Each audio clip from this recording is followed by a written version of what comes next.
I'm going to show you how to check the automatic transmission fluid on a Ford van. This process is similar for many makes and models, though there are differences. You need to check your owner's manual to find the exact steps and procedures needed to check the automatic transmission fluid. So I have a 2007 Ford E350 van, and the first thing we want to do when checking the automatic transmission fluid is make sure the transmission is up to temperature. So I do that by going for a quick 5 to 10 minute drive. And I just wanted to mention that transmission oil tends to heat up and cool down slower than your engine oil.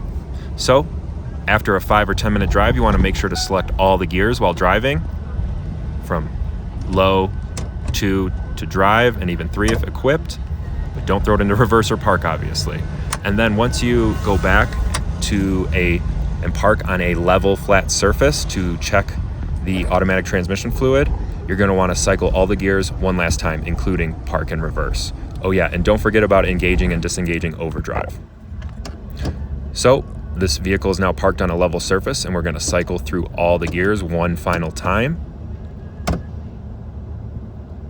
The engine is still on while I'm cycling through all the gears, and I'm going to finally let it rest and park, leaving the engine on, and then we're going to pop the hood, and then we're going to locate the transmission oil dipstick, not to be confused with the engine oil dipstick. It's marked trans fluid, and because this is a Ford, it uses Mercon transmission fluid. So again, with the engine running, parked on a level surface, we're going to pull out that dipstick. You could inspect the fluid now if you want, but I'm just going to wipe it down. Look how long that dipstick is too. So you're going to wipe it down because the fluid's been jumping around, and it is a very hot day today. So we're going to make sure we check the fluid on the H mark, not the C mark. H for hot, C for cold. So given how hot it is and how much the car's been running, it should be at the top of that hot range. So we're going to stick the dipstick all the way back in once we've wiped it down, and we're going to look at the fluid for the color consistency, and we're also going to make sure the fluid level is at the accurate level.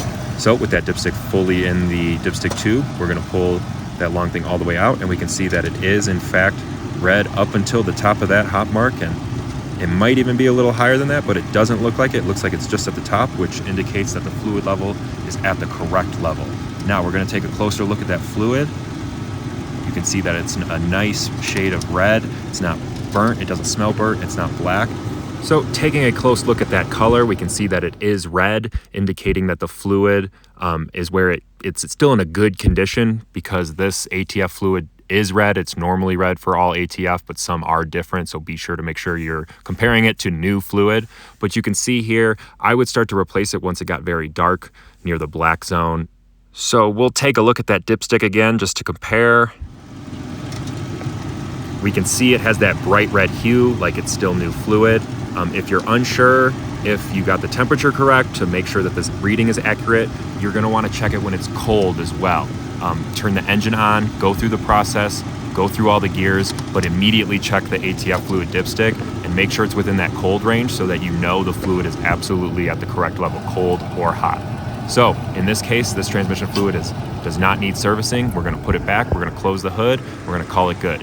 Be sure to reference your owner's manual for typical interval change periods. And if you found this content helpful, please hit the like button and subscribe to the channel. If you have any questions, please leave a comment.